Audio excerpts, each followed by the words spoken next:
రాజధాని లావణ్య వ్యవహారానికి సంబంధించి కూడా రోజుకొక మలుపు తిరుగుతుంది. తాజాగా ఒక మంత్రి పేరు వినిపిస్తుంది. దీనికి సంబంధించి కూడా మనతో మాట్లాడేందుకు లావణ్య గారు చెప్పండి. గడిచిన కొద్ది రోజులుగా మీరు నార్సింగ్ పిఎస్ కు వస్తున్నారు, పోతున్నారు. ఏం జరుగుతుంది, ఏంటి? నా పైన నిన్న మళ్ళీ దాడి జరిగిందండి. ఇంకొక నలుగురు ఆడవాళ్ళు వచ్చారు కేర్ టేకర్స్ అన్న పేరుతో. మొన్న కూడా కేర్ టేకర్స్ అన్న పేరుతోనే వచ్చారు. ఉన్న ఒక గొల్లం కూడా ఫోర్స్ఫుల్ గా తోసేసి లోపలికి రావడం జరిగింది. రాజ్ తరుణ్ మరి అంత పెద్ద సెక్యూరిటీ బౌన్సర్స్ పెట్టేసి ఎందుకు ఇలా పీపుల్ అలౌ చేస్తున్నారన్నది నాకు అర్థం కాలేదండి. మీ వ్యవహారంలో ఒక మంత్రి ఇన్వాల్వ్ అయ్యారు. మీరుంటున్న విల్లాకి సంబంధించి కూడా తనఖా పెట్టారు. ఆయన మిమ్మల్ని విల్లా వెకేట్ చేస్తున్నారు, తీసుకున్న ప్రయత్నం. అసలు ఏం జరుగుతుంది, ఏంటి? మంత్రి గారు ఏం కాదండి, వాళ్ళ త్రూగా వచ్చిన మనిషి దగ్గర మేము మనీ తీసుకుంటూ ఉన్నాము. అంటే ఇప్పుడు ఎమర్జెన్సీ ఏమైనా కావాలి అంటే మనకు అయిన వాళ్ళని అడుగుతూ ఉంటాం కదా, అలా అయిన వాళ్ళని ఒక 5 lakhs అలా అడుగుతున్న టైంలోని ఒకేసారి ఎమర్జెన్సీకి రాస్తారని ఎవరో ప్రొడ్యూసర్ కి కట్టాలి అన్న దగ్గర ఒకేసారి 25 లక్షలు కావాలి అని అన్నప్పుడు 25 లక్షలు తీసుకోవడం జరిగింది 2021లో. ఒక 2 years వరకు ఇంట్రెస్ట్ కట్టాడు. దాని తర్వాత మాకు అవుతున్న గొడవల్లోని కట్టకుండా వచ్చాడు. ఇంటి పేపర్సే కదా పెట్టింది, ఇంకా లావణ్యకే కదా ఇల్లు ఇచ్చేస్తున్నాను అన్న దాంట్లో కట్టకుండా వచ్చాడనమాట. తప్పించుకోవచ్చు అన్న దగ్గర నువ్వు ఎందుకంటే నాకు రాజుకు జరుగుతున్న గొడవల్లో కూడా ఇంకా నువ్వే ఉంటున్నావు కదా, నువ్వే కట్టుకో అన్న వరకు కూడా వచ్చాయి. వాళ్ళు ఒకసారి ఫోన్ చేసి ఏంటి ఇంట్రెస్ట్ కట్టట్లేదు అన్న దగ్గర మీరు లావణ్యనే అడగండి, ఆమె ఉంటుంది కదా అన్న కూడా చెప్పాడంట ఈ 1 year లో. సో వాళ్ళు నన్నే ఇంకా రాజు ఎత్తకపోతే నేను నాకే ఫోన్ చేసి కట్టమన్నారు. నా తల తాకట్టు పెట్టినా నేను కట్టలేనండి, నా దగ్గర 50,000 లేవు, 50 లక్షలు ఎక్కడి నుంచి తీసుకొని రావాలి అన్నాను. 2 days లో మేము ఆక్యుపై చేసుకుంటామన్నారు. 10 రోజులను ఆగండి, నాకు ఖాళీ చేయడానికి టైం పడుతుంది అన్నాను. 1 week టైం ఇచ్చారు. అంటే ఈ వ్యవహారానికి సంబంధించి రాజధాని తల్లిదండ్రులకు తెలుసా? మీరు ఇట్లా ఒక విల్లా తనఖా పెట్టి డబ్బులు తీసుకున్న వ్యవహారం వాళ్ళకి తెలుసా? అంటే వాళ్ళు మా దగ్గర అయితే ఉండరు కదండి, వాళ్ళకి తెలియడానికి. బట్ రాజు అయితే చెప్పినట్టున్నాడు. ఎందుకంటే 10 లక్షలు అప్పు ఉంది అన్నదైతే ఒకసారి చెప్పడం జరిగింది. మాకు అప్పులు ఉన్నాయి అన్నదైతే తెలుసు వాళ్ళకి.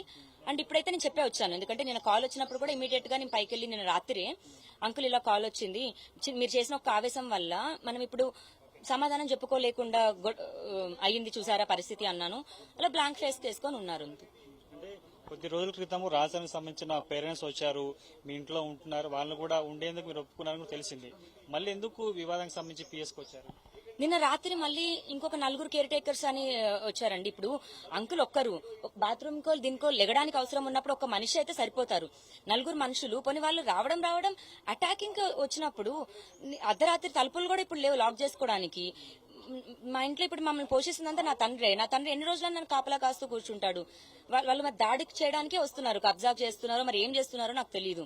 కాకపోతే ఫిజికల్ గా అసాల్ట్ అనేది నన్ను జరుగుతుంది కాబట్టి నేను ఇంకా వీళ్ళనే కోరాలి. నేను అదే విషయం చెప్పడానికి వచ్చాను. రాజధానితో రిలేషన్ లో ఉన్నప్పుడు మీకు ప్రస్తుతం ఉంటున్న విల్లాని ఇచ్చారు, ప్రస్తుతానికి ఆ విల్లాని తనఖా పెట్టారు కాబట్టి వారికి వడ్డీ ఇవ్వట్లే కాబట్టి వారు తీసుకునే అవకాశం ఉంటుంది. ఇప్పుడు మీరు ఆ విల్లాని వెకేట్ చేస్తారా ఏంటి? అవునండి, నేను వెకేట్ చేస్తున్నాను. వాళ్ళేదో హౌస్ హ్యాండ్ ఓవర్ చేసుకుంటున్నారని కూడా కాదు, నాకు ఇంకా సేఫ్టీ లేదు.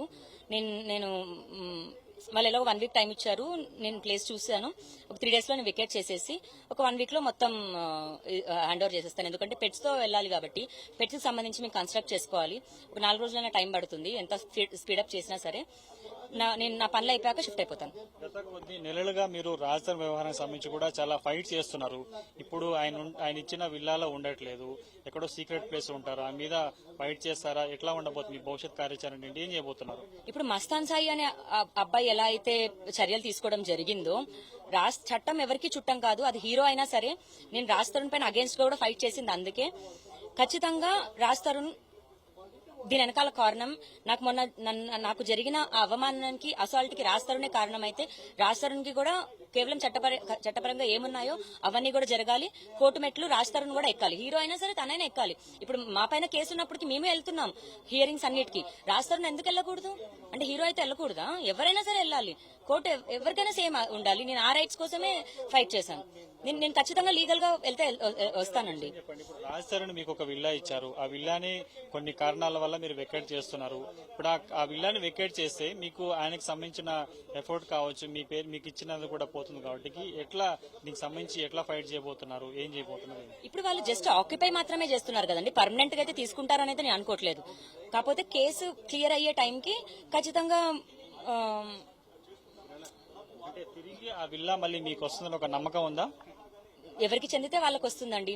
రాజ్ తరుణ్ నేను కలిసి జీవనం సాగించిన తర్వాత కొన్నాము. రాజ్ తరుణ్ వాళ్ళ నాన్నగారు ఆస్తి కాదు, మా నాన్నగారు ఆస్తి కూడా కాదు, మా ఇద్దరిది. అతను బయటికి వెళ్ళి పని చేశాడు, నేను ఇంట్లో ఉండి పని చేశాను. ఇద్దరికి సగభాగం ఉంటే బాగుంటుంది. అది పూర్తిగా నాది అనను, పూర్తిగా రాజ్ తరుణ్ అని కూడా అనను. అప్పులు క్లియర్ అయిపోయినప్పటికీ సరే, ఏమున్నా సరే అది ఇద్దరికి సగభాగంగా చెందుతుంది. రాజ్ తరుణ్ కి సగం, నాకు సగం, ఎవరి లైఫ్ వాళ్ళది. టచ్ లో ఉన్నాడు అసలు? లేదండి, లేదు. దూరంగా ఉండి దొంగగా ఆడుతున్నాడు.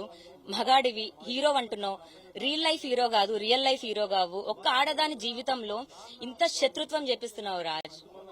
అన్నం పెట్టిన చెయ్యి, నా మీదకి ఇలా చేపిస్తున్నాడు, కరెక్ట్ కాదు. ఇంకా అదొకటే కోరుతున్నాను, బయటికి రా రాజ్. మాట్లాడుకుంటే యుద్ధాలు జరుగుండేవి కాదు అంటావు. నిజంగా అది నువ్వు నమ్మితే బయటికి రా, క్లియర్ చేసుకుందాం. అయితే గడిచిన కొద్ది రోజుల నుంచి కూడా తన ఇంటికి వద్దకి కొంతమంది వస్తున్నారు. నేను రాత్రి కూడా తన మీద దాడి చేసే ప్రయత్నం చేశారు. ఇక ఈ వ్యవహారంతో పోల్చుకుంటే కూడా గతంలో రాజ్ తరుణ్ ఇప్పుడు ప్రస్తుతం లావణ్య ఉంటున్న విల్లాకి సంబంధించి కూడా తనఖా పెట్టి ఒక 50 లక్షలకు సంబంధించి కూడా ప్రస్తుత మంత్రి వద్ద తీసుకున్నట్టు తెలుస్తుంది. దీనికి సంబంధించి కూడా కొద్ది రోజులుగా కొంత వడ్డీ చెల్లించకపోవడంతో సదరు మంత్రి అనుచరుల నుంచి కూడా ఫోన్లు వస్తున్నాయి. ఆ విషయానికి సంబంధించి కూడా క్లారిటీ ఇచ్చారు లావణ్య. ప్రస్తుతానికి అయితే తాను విల్లాను వెకేట్ చేస్తున్నాను, ఖచ్చితంగా దీనికి సంబంధించి కూడా కోర్టులో న్యాయ పోరాటం చేసిన తర్వాత కూడా రాజధాని వ్యవహారానికి సంబంధించి కూడా ముందుకు వెళ్తానని చెప్పి ప్రస్తుతం కనిపిస్తుంది. అయితే ప్రస్తుతానికి ఇటు ఆమె ప్రస్తుతం ఉంటున్న విల్లాను వెకేట్ చేసి ఒక ప్రాంతంలో సేఫ్ జోన్ కి వెళ్తున్నట్టుగా ఆమె చెప్తున్నారు. సాయితో కలిసి కిరణ్, 10 టీవీ, హైదరాబాద్.